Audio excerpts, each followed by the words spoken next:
अब मैं आपको बताऊंगा कि हमारे बैंक्स कितने पैसे हमसे लूट रहे हैं। ले मजनू, उच्च माइला, 3 चाय कुछ खारी। आपल्या के लय भारी।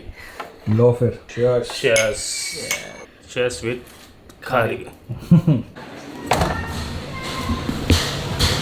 जब से अपनी टाइगर को मैं सर्विस करवा के लेके आया हूँ ना, तब से मेरा बहुत मन था एक छोटा राइड करने का। कल सुबह मैंने ट्राई किया राइड पे जाने की। कल सुबह हो रही थी बारिश और आज सुबह भी हो रही थी बारिश। बारिश की वजह से मैं राइड पे जा नहीं पा रहा हूँ। आज तो मैं पूरी रात भर जागा था, मतलब ऐसे नहीं कि फालतू का जाग रहा था, लेकिन हाँ थोड़ा राइड का एक्साइटमेंट था जिसकी वजह से मैं जाग रहा था। सुबह 6 बजे मैं सोया हूँ और अभी मौसम थोड़ा क्लियर हुआ है, लेकिन अब क्या राइड पे जाऊँ, क्योंकि अब जाऊँगा तो ट्रैफिक अपने को चूस लेगा। तो ठीक है, ब्लॉग शुरू करते हैं फिर। वो बिल्ले मजनू, ये कैसा स्टाइल है तेरा मजनू? ए Majnu, good morning. Good morning यार, आँख खोल। ये बात नहीं करना है। ओ अंबानी का कॉल है। हेलो नमस्ते, अस्सलाम वालेकुम, this is Salim Khan, welcome to my YouTube channel MSK। Vlog की कहानी को आगे बढ़ाने से पहले मैं आपको बताना चाहता हूँ कि जो मेरा फेवरेट लेंस था सोनी G Master 1635 f2.8, जो कि हमने दिया था जिमी भाई को जाने से पहले, ताकि जिमी भाई सर्विस सेंटर में देखे लेंस बनवा ले, वो लेंस बन के आ चुका है। वैसे जिमी भाई को अगर आप नहीं जानते तो बताना चाहता हूँ कि मेरे सारे कैमरा गियर्स जो है मैं जिमी भाई से खरीदता हूँ। डिस्क्रिप्शन में लिंक है, जरूर चेक कीजिएगा। और डिस्क्रिप्शन में मैं जो भी कैमरा यूज कर रहा हूँ वो सबका लिंक आपको मिल जाएगा। काफी लोग पूछते हैं कौन सा कैमरा यूज करो, कौन सा लेंस यूज करो, सारी समस्या का समाधान डिस्क्रिप्शन में डाल दिया। अब आप पूछेंगे तो मैं यही बोलूंगा, डिस्क्रिप्शन चेक कर लो ना। बाकी लेंस इज हियर, मेरा मतलब सबसे फेवरेट लेंस है। शफीक दिखाओ दिखाओ दोस्त, आओ सब नजदीक आओ। ये है बहुत ही महंगा, बहुत ही प्यारा अनविल किया जाए इसको। आराम से गिरा मत देना। ये है लेंस, माय फेवरेट लेंस। इस पे जो क्वालिटी आती है ना, चुम्मा क्वालिटी। और वो क्या चीज़ है? ये है जो उसका पार्ट चेंज हुआ है सोनी इंडिया। तो ये वाला जो पार्ट है वो रिप्लेस हुआ है। ये पार्ट खराब हो गया था। ये जो है बेसिकली ये एक ऑटो फोकस रिंग है, क्योंकि मेरे लेंस का ऑटो फोकस खराब हो गया था, तो ये ऑटो फोकस रिंग है जो उन्होंने रिप्लेस किया था। इसको कितना खर्चा था? 6500 जिमी भाई कह रहे थे, तो 6500 खर्चा। जिमी भाई बहुत बहुत शुक्रिया आपका यार। अपन कितने ब्लेस्ड हैं कि जब यहाँ से मैं गया था रशिया ट्रिप के लिए, तब मैंने टाइगर दिया था, टाइगर बन के हो गई। कैमरा दिया था, मतलब अपने लिए बाइक के एक आदमी है, कैमरा के लिए एक आदमी है। आप लोग की दुआ है, टायर के लिए भी है रवि भाई, सब इंतजाम। अभी ये वाला जो लेंस है Tamron 1728 f2.8, इसको चेंज करके अपना जो पुराना वाला लेंस है वो लगाएंगे। लो जी, लग गया है हमारा नया लेंस। अभी ये लेंस लगाने के बाद क्या है ना कि मैं ये वाला ट्राइपॉड यूज नहीं कर पाऊंगा। मैं मतलब ये वाले लेंस का वेट इतना ज्यादा नहीं है, तो मैं ये छोटा ट्राइपॉड यूज करता था। अब ये छोटा ट्राइपॉड मैं यूज नहीं कर पाऊंगा, क्योंकि लेंस का वेट इतना ज्यादा है ना कि वो ये ट्राइपॉड झेल नहीं पाएगा। इसके लिए एक बड़ा ट्राइपॉड लगता है, तो बड़ा ट्राइपॉड मैंने लगा दिया। ये लेंस काफी हल्का है और मतलब व्लॉगर के लिए रिकमेंडेड है। लेकिन क्या है ना कि ये लेंस जो क्वालिटी दिया है ना, वो होता है ना शेर के मुंह में खून लगा दो, तो मतलब इसने वो खून लगा दिया था। इसीलिए अपने को अभी यही चाहिए, चाहे कितना भी वेट हो थोड़ा झेल लेंगे। ये अभी मेरा बैकअप लेंस रहेगा। अगर इसको कुछ हो जाए तो अपन ये यूज करेंगे, इसको कुछ हो जाए तो अपन ये यूज करेंगे। तो एक बैकअप के लिए हमेशा कुछ ना कुछ होना चाहिए। जैसे लास्ट टाइम हम फंस गए थे कि हमारे पास कुछ था ही नहीं, तो वैसा नहीं होना चाहिए। बाकी क्वालिटी का डिफरेंस आपको इतना ज्यादा समझ में नहीं आ रहा होगा, लेकिन अगर लो लाइट हो जाए तो ये लेंस चमत्कार कर देता है। चमत्कारी बाबा लेंस है ये। और ये आया है हमारे पास नया एक्शन कैमरा, जरा गौर फरमाइएगा जूम करके। Insta360 Go 2। Thank you so much Insta360 for sending with this camera. ये इतना छोटा, मतलब कभी मैंने सोचा भी नहीं रहेगा कि जिंदगी में कोई इतना छोटा भी कैमरा हो सकता है। ये हम लोगों ने मूवी में देखा होगा, जो लोग स्पाई करते थे ना, तो पेन में कैमरा छुपा देते थे, बैग में छोटे छोटे कैमरा डाल देते थे, तो मुझे लगता था कि सिर्फ वो स्पाई करने के लिए होता है। लेकिन देखो, ये इतना छोटा एक्शन कैमरा, और मैं इसके वीडियोस देख रहा था यूट्यूब पे, काफी अच्छे थे, क्रेजी थे। मतलब ऐसी जगह लगा के लोगों ने शॉट लिया है, कोई इमेजिन नहीं कर सकता है कि यार यहाँ पर कैसे शॉट लिया जा सकता है। तो ये कैमरा वो काम कर सकता है। इसको अनबॉक्स करते हैं, देखते हैं। आज इसको टेस्ट नहीं कर पाएंगे, लेकिन आने वाले फ्यूचर में जब मैं इसको टेस्ट करूंगा तो आप देख लेना क्वालिटी, क्योंकि अगर अपने पास है तो अपन कभी भी इसको यूज कर सकते हैं।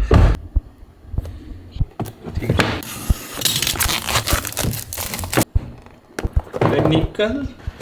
ओहो, what a lovely, think big. अच्छा ये मैग्नेट है, ओहो ये मैग्नेट पे चिपक जाएगा।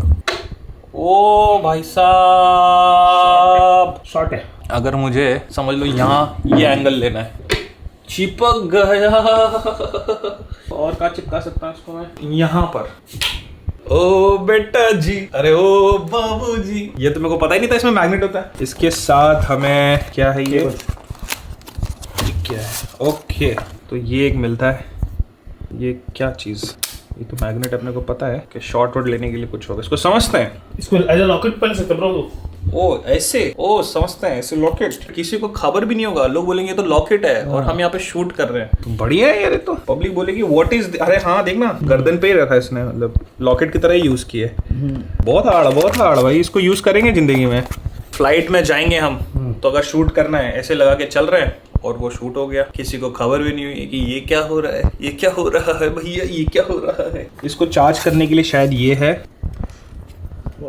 नहीं ये शायद ऑन ऑफ करने वाला सीन है, एज अ रिमोट। हाँ मेरे को ऐसा लगता है।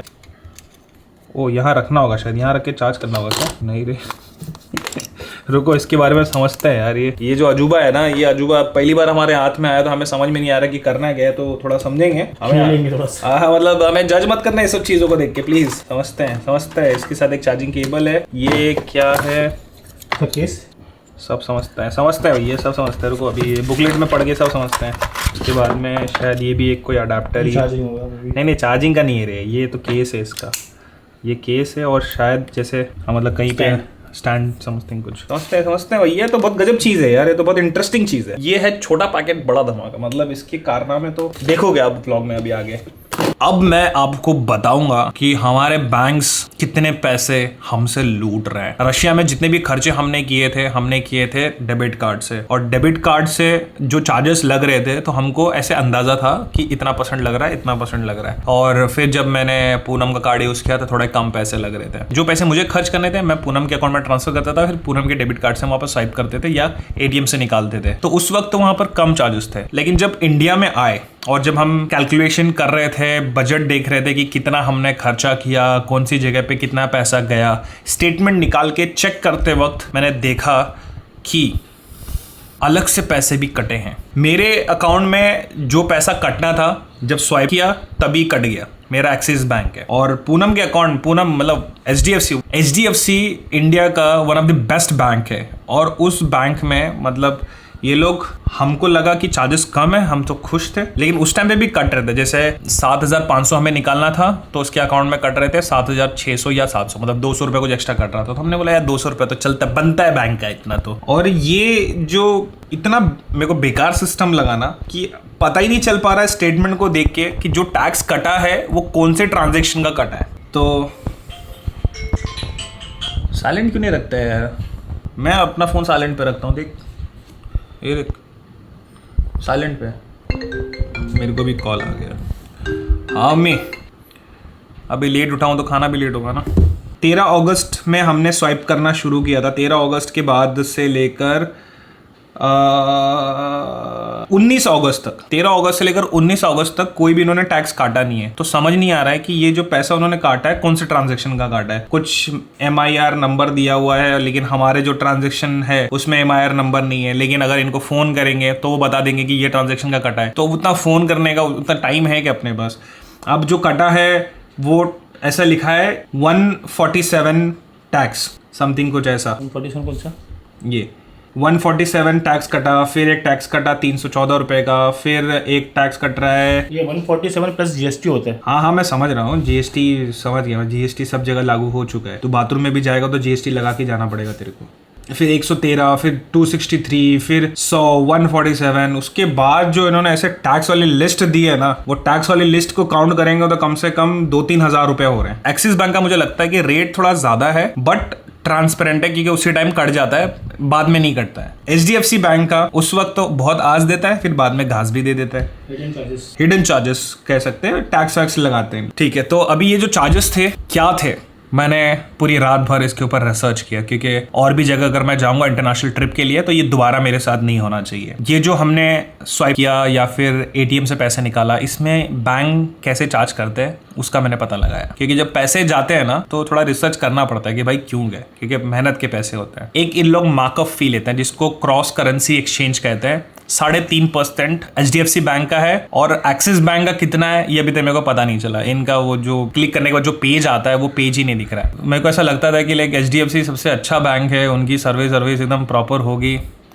छोड़िए, तो क्या ही बोलूँ मैं, क्या ही कहना अभी, क्या ही कहना। जितना मैंने रिसर्च किया उससे मुझे पता चला कि जो मेरा बैंक है एक्सिस बैंक, उसकी सर्विस अच्छी है बट इसके कॉस्ट बहुत ज़्यादा है। बट सर्विस का इनका तो वो पेज ही नहीं चल रहा है जहाँ पर मैं देख सकूँ कि कितना इनका मार्कअप फी है, क्रॉस करेंसी एक्सचेंज कितना है वो नहीं पता चल रहा है। बट 3.5 या 4% ही होगा, उससे ज़्यादा तो होगा नहीं। इनका एक्सचेंज रेट होता है वो अलग से लगाते हैं, देन इसके ऊपर जो मार्कअप फी हो उसके ऊपर 18% GST भी होता है। तो ऐसे कर करके लगभग 5% तक चले जाता है, मतलब जो भी आप ट्रांजेक्शन करते हैं। फिर रिसर्च मैंने किया तो मुझे पता चला कि ऐसे भी बैंक्स हैं जो 0 मार्कअप फी लेते हैं, लेकिन उसमें सिर्फ मेरे को एक ही बैंक दिखा है, इंडसइंड बैंक, और उसमें मतलब 1 लाख का अगर आप अकाउंट में बैलेंस रखते तो वो कार्ड मिलता है, लेकिन उसमें भी चार्जेस है। फिर ऐसे रिसर्च करते करते फिर पता चलते पता चला कि फॉरेक्स कार्ड होता है। अब फॉरेक्स कार्ड का रिसर्च चल रहा है। फॉरेक्स कार्ड में अभी मैं आपको बता नहीं सकता क्योंकि वो जो रिसर्च था वो अधूरा हो गया था, क्योंकि वो रिसर्च छोड़ के फिर मैं गया देखने के लिए, बारिश हो रही है, आके सो गया। अब वो कंटिन्यू होगा। फॉरेक्स कार्ड में भी कुछ ऑप्शंस मैंने निकाले हैं, देन वो रिसर्च करके मैं आपको बताऊंगा। बट ये बैंकिंग मतलब बहुत पैसे कमाते हैं लोग। मेरे कैलकुलेशन के मुताबिक लगभग मैंने ना 80,000 का शॉपिंग किया था। 80,000 के शॉपिंग में जोड़ थोड़ा पैसे, मिनिमम 4% जोड़ ले। 4% तो होगा नहीं, 5% जोड़ ले, चल, बैंक वालों को माफ नहीं करेंगे। 5% 4,000। हाँ, 4,000 रुपये बराबर। 4,000 रुपये सोच रहे हैं, 4,000 रुपये मैंने दिए। 4,000 रुपये के H&M के 3 टी शर्ट आ जाते हैं। मेरा 3 टी शर्ट ले लिया इन लोगों ने। नेक्स्ट टाइम जो भी ट्रैवल करूंगा ना, मैं कोशिश करूंगा कि मैं बैंक वालों को पैसा ही ना दूं। मतलब इसका जुगाड़ कैसे ना कैसे करके कम से कम रेट जो है वही अपने को मिले। बाकी नॉलेज इज एवरीथिंग। लोकल वहाँ के लोग जो भी जाएंगे वहाँ से गाइड या लोकल से वहाँ का करेंसी यूज करके सॉर्ट आउट हो जाए। एग्जाम्पल के लिए अगर मान लो हम रशिया, इमरान का तो डेबिट कार्ड यूज करता हूँ, वहाँ का करेंसी यहाँ से अपन कर सकते हैं ना। हाँ मतलब जैसे एक बार यहाँ से पैसे निकाला तू, अगर तूने ATM से 10,000 निकाला था, 5% तो कट गया ना। 5% कट गया, 10,000 में 5% कितना हुआ?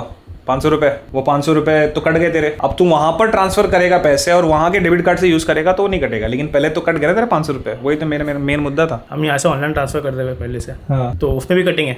तो फिर इनका जो मार्कअप फी होता है और जो करेंसी एक्सचेंज रेट होता है वो सब जगह सेम ही होता है। एक बार एक ही ट्रांजेक्शन होगा तो परसेंटेज लगा रहे हैं ना। परसेंटेज में ऐसा है कि तू 10 रुपया खर्चा कर या 1 लाख खर्चा कर, तेरा उतना ही होगा ना। वन टाइम का अगर लेते हैं ना 250 रुपये वन टाइम, चाहे 10 रुपया कर या 100 रुपया कर, तो समझ में आता है, लेकिन परसेंटेज में फंस जाता है इंसान। स्मार्ट, अपन भी स्मार्ट है ना, अपन भी जुगाड़ निकालेंगे ना इसका। कल उम्मीद है शायद से हमारी राम प्यारी नहीं राम प्यारी शायद हिंट, बाकी कल के ब्लॉग में देख लीजिएगा। नहीं कल या परसों पता नहीं, कंफ्यूजन है। बाकी अगर आपको व्लॉग अच्छा लगा तो लाइक कर दीजिएगा, नए हो तो सब्सक्राइब कर लीजिएगा। Thank you for making part of day. I will see you in next vlog. Bye bye, take care, खुदा हाफिज़, live a life, live a dream.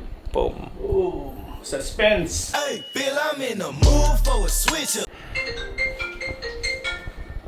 हो गया ना। डिस्क्रिप्शन में मैंने इंपॉर्टेंट कॉल है, ये तो कहीं भी चल जाए, नेक्स्ट में मैग्नेट नहीं है।